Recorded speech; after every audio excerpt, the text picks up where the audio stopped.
Hello दोस्तों, मैं एक कहानी सुनाने जा रही हूँ। कहानी को पूरा सुनिएगा। एक घमंडी राजा की कहानी है। घमंडी राजा का कहानी है। कहानी पूरा सुनिएगा। कैसे राजा गरीब हो जाते हैं, गरीब जो है सो कैसे अमीर हो जाते हैं। इसी तरह पर मैं एक कहानी सुनाने जा रही हूँ। चलिए कहानी को शुरू करते हैं। एक घमंडी राजा थे। घमंडी राजा थे तो प्रजा को किसी को सम्मान नहीं करते थे, मानते, दान दक्षिणा कुछ नहीं करते थे। जो कमाते थे उसका भी मजदूरी नहीं देते थे।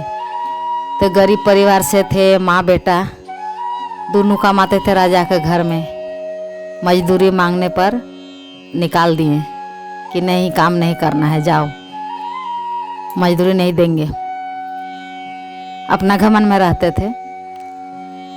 तो माँ बेटा क्या किया, एक तो झोपड़ी था माँ बेटा दोनों का, गरीब थे, बहुत गरीब।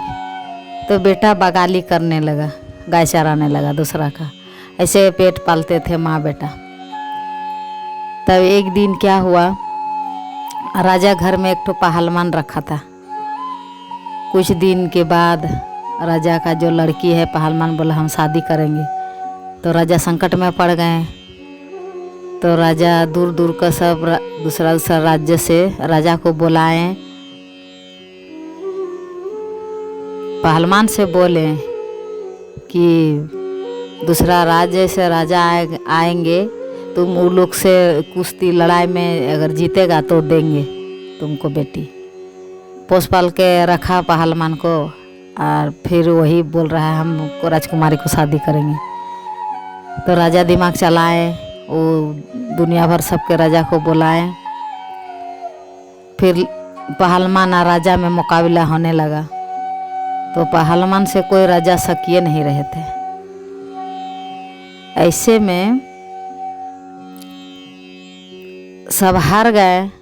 तब पहलवान बोलने लगा कि हमसे पहलवान शक्तिशाली कोई नहीं है।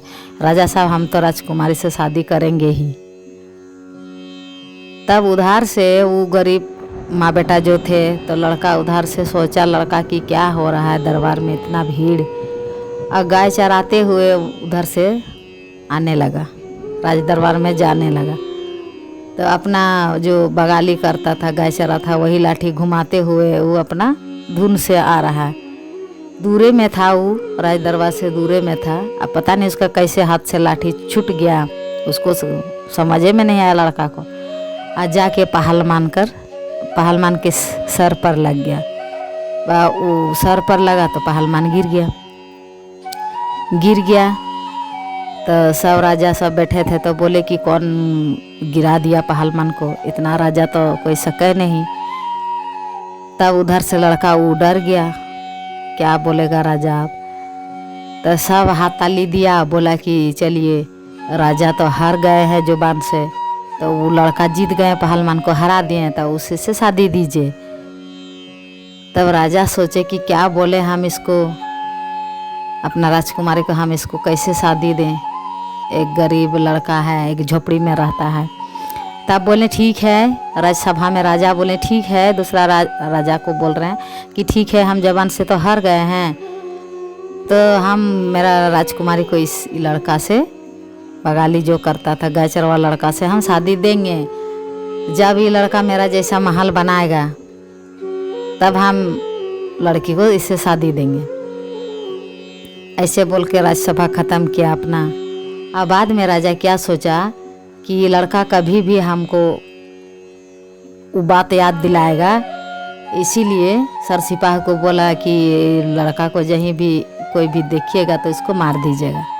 और माया बोली कि बेटा राज महल से तुम क्यों पंगा लिया, राजा है वो ऐसे कैसे छोड़ देंगे, बेटी तो शादी देंगे नहीं, तुम्हारा जान का आफत हो जाएगा।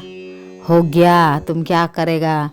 तब बेटा क्या, वो झोपड़ी में नहीं रहता था, दिन रात वो भागते रहता था, कभी जंगल में कभी पेड़ में चढ़ल रहता था। तो सच में वो राजा तो वैसे ही सबको भेजने लगा मारने के लिए, उसको ढूंढता फिर रहा है सब लड़का को।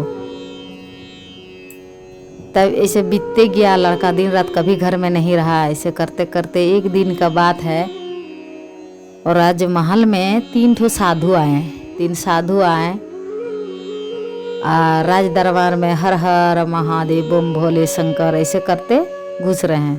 तो राज दरबार में जो दरबान थे वो लोग बोल रहे हैं, अरे ऋषि मुनि बाबा, आप तीनों कहाँ घुसे जा रहे हैं? ये राजमहल है, ऐसे नहीं घुसना चाहिए, नहीं तो राजा हम लोग को दंडित देंगे।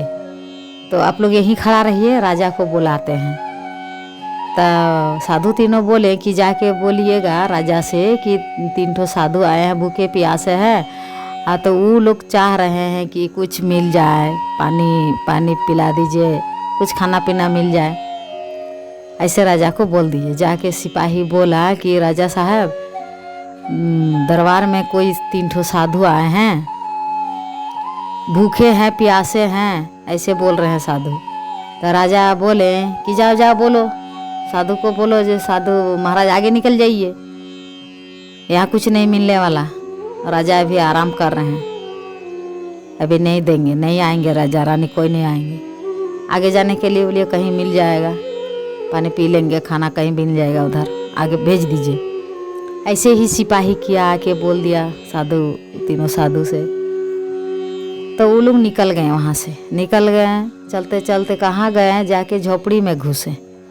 शाम का टाइम था, संध्यावाती देने का टाइम। झोपड़ी में घुसे, तब देख के मैया, वो गैचरवा मैया देख के वो सोच में पड़ गई कि तीनों साधु शाम का टाइम में आए हैं। बोलते हैं शाम में जो आते हैं तो वो तो रह जाते हैं मेहमान, तो अब हम क्या खिलाएं पिलाएं, सोचने लगी। तब साधु पूछ रहे हैं कि अब मैया पानी उन्नी पिलाएगी, कुछ है? तब बोले हाँ बाबा जी पानी तो है। तब पानी पिलाई मैया। तब पूछने लगे साधु तीनों कि मैया आप अकेले रहते हैं ऐसी झोपड़ी में? तब माँ गचरवा मैया बोल रही है कि साधु के पास तो झूठ नहीं बोलना चाहिए, सच तो बोलना ही पड़ेगा। तब बोली मैया कि क्या बोले बाबा, हम लोग माँ बेटा दोनों हैं, राजा के डर से पूरा कहानी सुनाई मैया कि राजा के डर से मेरा बेटा छुपते फिर रहा है, ऐसे हम लोग का गुजर चल रहा है। तब साधु तीनों बोले कि ठीक है कोई बात नहीं, आज हम तीनों आप ही के घर में रुकेंगे। कहाँ है बेटा को बुलाए? मैया बोले नहीं पता, कभी जंगल कभी झाड़ी में कभी पेड़ में चढ़ा रहता है राजा के डर से। तो तीनों साधु बोले ठीक है हम लोग ढूंढ के लाते हैं। तो वो तो तीनों साधु तो जानते थे, वो तीनों साधु तो भगवान है, गुरु ब्रह्मा विष्णु महादेव, तीनों साधु का भेष में आए हैं। तब जाके वो लड़का को लेके आए। आने के बाद बोल रहे हैं कि आज मैया तुम खिचड़ी पकाओ, हम पांचों खाएंगे खिचड़ी। तब माँ बेटा सोच रहे कि घर में अनाज नहीं है तो हम लोग क्या खिलाएं। तब साधु जी बोले, तीनों साधु महाराज बोल रहे हैं कि देखिए ना एक मुट्ठी मिलेगा, वही खिचड़ी पका दीजिए। अब मिट्टी का बर्तन था वो लोग के घर में, खिचड़ी पकाया रात में, खिचड़ी पक गया। तब तीनों साधु बोल रहे हैं जाइए पूरा मोहल्ला को, पड़ोसी को सबको बुला के लाइए कि मेरा घर में प्रसाद, चलिए खिचड़ी खाना है। तो दोनों माँ बेटा सोचे कि इतना थोड़ा चावल का खिचड़ी है, कौन कौन खाएगा? बुलाने बोल रहे हैं साधु महाराज। तो माँ बोली कि चलो बेटा, जब बोल रहे हैं साधु जी चलो बुला ही देते हैं। पूरा गांव वाला को सबको बुलाएं। गांव वाला सोच रहे हैं कि क्या खिलाएगा ये गैचरवा, क्या खिलाएगा? सबको बुला रहा है, कोई खाने के लिए आया, कोई देखने के लिए आया। 2 तरह का आदमी होता है, कोई खाने के लिए, कोई देखने के लिए, जी क्या कर रहा है लड़का। तब आते गया पूरा गांव टोला मोहल्ला वाला वही खिचड़ी खाया, खिचड़ी ख़त्म ही नहीं हो रहा है, पूरा सबको खाया। खाने के बाद वो लोग सब चल गया। तब तीनों साधु और माँ बेटा पांचों खाया। खा पी के अब साधु महाराज बोले कि बाबू अब आराम करते हैं सब मिलके। तब बोले हाँ ठीक है। सब आराम करने लगे। तुम आप कहीं मत जाओ, तुम मैया के साथ रहना, तुम कहीं मत जाओ। तब रात रात में जब ऐसे बोले साधु जी कि मैया के पास रहना, कोई डर नहीं, तुम यहीं रहना आराम से, हम लोग हैं ना, कभी तुमको कोई मुसीबत में पड़े तुम पूजा वूजा करता है? तो बोले नहीं, पूजा पाठ तो नहीं करते हैं, मैया बेटा दोनों नहीं करते थे, ऐसे गाय चराने जाते थे, तो कोई मंदिर है, पूजा पाठ भक्ति आराधना में जाते थे, प्रसाद खाते थे, घूमते थे, हमको बहुत अच्छा लगता था। ऐसे गाय चरवा लड़का बोल रहा है। तब भगवान बोले ठीक है, अगर तुमको कोई मुसीबत आए ना तो तुम यहीं जाता है जहाँ पर जो मंदिर में, तो वहीं जाके तुम्हारा अपना भगवान को सुमरन करना, सब तकलीफ दूर हो जाएगा। ऐसा बोले। अब पांचों मिल के बोले कि चलिए आराम करते हैं, सो जाते हैं, झोपड़ी में सो गए हैं, दोनों माँ बेटा सो गए। तो ब्रह्मा विष्णु महादेव तीनों सोच रहे हैं कि हे ब्रह्मा विष्णु महादेव, तीनों आपस में बात कर रहे हैं कि माँ बेटा दोनों को इस तरह तकलीफ में तो अच्छा नहीं लगता है, हम लोग आज अनाज खाएं, यहाँ खिचड़ी खाएं तो आशीर्वाद दे के ही जाएंगे तीनों। तब ब्रह्मा जी क्या बोले कि हम अपना आशीर्वाद के तौर पर अपना माया से हम इसको राजभवन बना देंगे गाय चरवा को। तब विष्णु जी बोले कि ठीक है, तो हम इसका अन्न धन सब देंगे, इसका तकदीर बदल देंगे, अच्छा इसका सब कुछ चलेगा। तो ऐसे ही ब्रह्मा जी पूरा भवन महल बना दिए, विष्णु जी अन्न धन दिए। तो शिव जी क्या बोले कि हम इस लड़का का शादी करा देंगे। शिव जी बोले तो ठीक है, तीनों ऐसे बातचीत की है। फिर भगवान है वो अदृश्य हो गए और सुबह होते ही उसका जो गाय चरवा लड़का मैया का पूरा झोपड़ी महल हो गया, पूरा गांव टोला मोहल्ला देखने लगा। राजा भी देखे। तब राजा देखे तो घमंडी राजा, वो कभी सोचे नहीं थे कि ये गरीब अमीर बन जाएगा।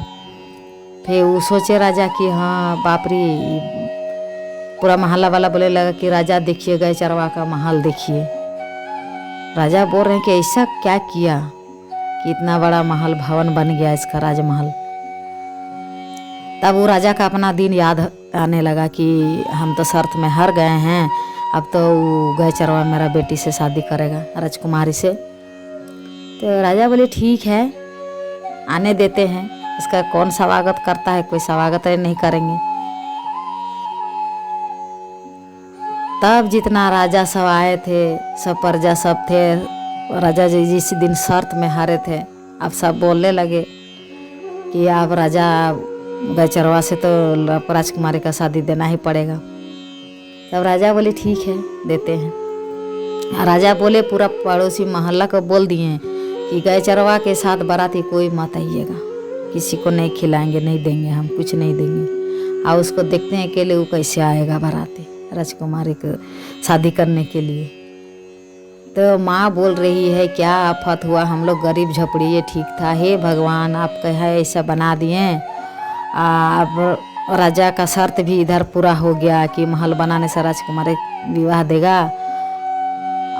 मेरा लड़का का जान का खतरा महसूस होने लगा, क्या करें भगवान, आप कहाँ गए, साधु जी आइए। माँ बेटा रोने लगा, पुकारने लगा। तब शाम का टाइम होने लगा, जब बाराती निकलेगा तब भगवान आए, तीनों साधु आए, ब्रह्मा विष्णु महादेव आए, आके बोले कि क्यों रो रहे हैं आप लोग।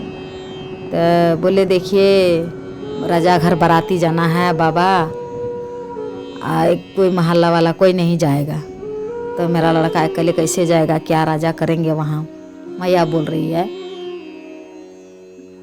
तब तीनों साधु बोले ठीक है, हम लोग है ना, हम लोग तीनों रहेंगे और आपका लड़का, हम लोग बाराती जाएंगे।